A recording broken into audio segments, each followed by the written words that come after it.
Bonjour et bienvenue. Pour nager 58 secondes de moyenne sur 1500, il faut être diablement efficace sous l'eau. C'est ce que fait Sun Yang avec une propulsion ultra haute avec son coude très proche de la surface. Ces 29 secondes par longueur, il les enquille à 26 coups de bras. Une cadence basse qui donne cette impression de facilité déconcertante. Comment fait-il pour se propulser en moins d'une demi-seconde et glisser ensuite une demi-seconde?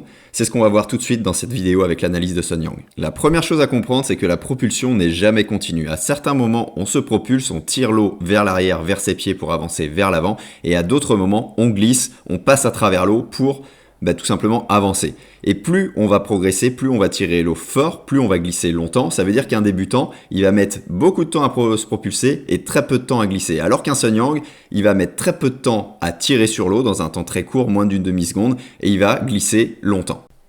Mais bien sûr, pour glisser, il faut savoir se placer en projectile ultra correctement. Ça veut dire que faut s'aligner forcément de la tête aux pieds, faut rester horizontal. Et un point que fait Sun Yang, ou en tout cas qui a été un des premiers à le faire en 2008 et avant, c'est de s'immerger, donc de passer sous l'eau de la tête aux pieds, 100% de son corps, excepté forcément sur le retour de bras, en dehors forcément de ses inspirations. Et pour l'y aider, il a eu son battement hybride, 3 temps d'un côté, 1 temps de l'autre côté, mais parlons d'abord de sa propulsion avec son geste ultra haut, son catch, coude très proche de la surface, qui lui a permis du coup de battre le record du monde du 1500.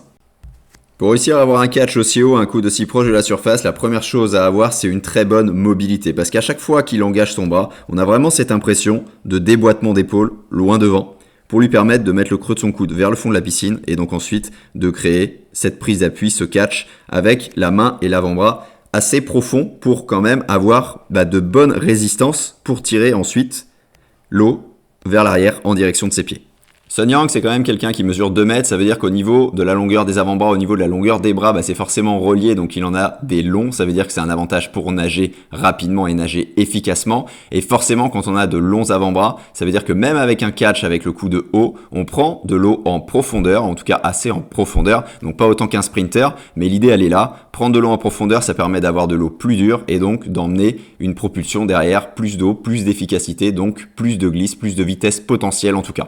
La troisième et dernière raison pour laquelle il avait son geste ultra haut, ultra proche de la surface, c'est tout simplement ses préférences motrices. Ça veut dire qu'il était capable techniquement de maintenir cet avant-bras et cette main orientée à la perpendiculaire de la surface de l'eau.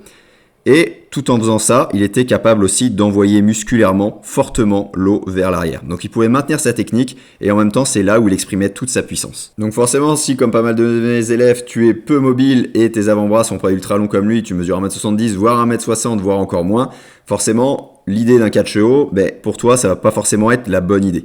L'idée ça va être quoi? De trouver la bonne profondeur justement. Est-ce que le coude il doit être ici? Est-ce qu'il doit être un peu plus bas? Peu importe, tant que tu respectes les principes qui sont d'avoir le coude en avant de la ligne des épaules et d'avoir l'avant-bras, la main qui se mettent à la verticale du coude perpendiculaire à la surface de l'eau, plus ou moins en fonction de comment tu es capable aujourd'hui de le faire et comment tu es capable ensuite de tenir cette posture-là que tu as ici en termes de bras, d'avant-bras et de main et de garder cette pale construite quand tu tires ensuite vers tes pieds. C'est ça qui va déterminer en fait ce que tu fais aujourd'hui, ce que tu vas être capable d'accélérer derrière. Et en fait, tout simplement, tu vas progresser sur ce point. Et peut-être que demain, ton catch, il sera un peu plus haut, ton coude, il sera un peu plus haut ou un peu plus bas. Tu prendras un peu plus d'eau. À toi de voir en fait où tu es à l'aise. Faut tester avec des exercices vraiment sensoriels pour ressentir les choses le mieux possible. Et en faisant tout ça, en testant différents exercices, différents angles et au fur et à mesure des séances, tu vas voir que tu vas sentir beaucoup plus de propulsion et ça va être beaucoup plus simple pour toi d'avancer à chaque mouvement.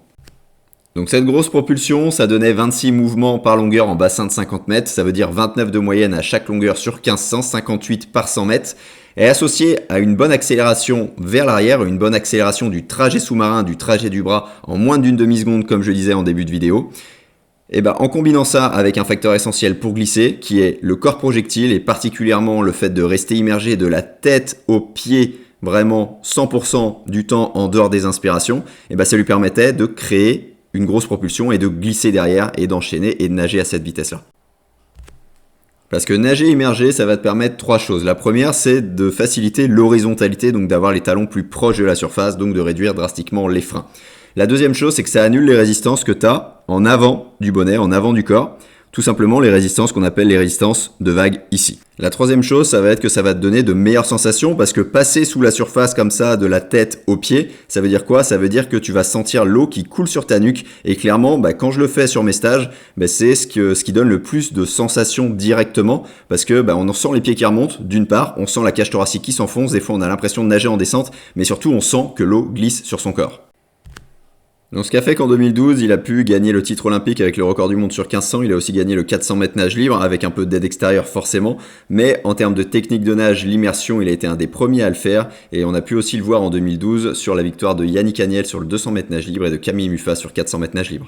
Une autre particularité chez Sun Yang, c'était son battement hybride. Ça veut dire qu'il était en battement 4 temps, ça veut dire 4 battements de jambes pour un cycle de bras droit, bras gauche, en alternance. Et d'un côté, il faisait un mouvement de jambe, de l'autre côté, il en faisait 2. Si on regarde ce qui se passe, juste ici, là il est appuyé, boum, sur son pied, ici, sur son pied droit. Le bras gauche s'engage, il glisse, il finit de pousser. Et ensuite, sur l'autre mouvement, après l'inspiration, ce qui va se passer, c'est qu'il va appuyer encore fortement là sur la jambe. Du coup, gauche cette fois. Et ensuite, il va y avoir 2 autres mouvements pendant son temps de glisse. Et là-dessus, moi, j'ai 2 hypothèses.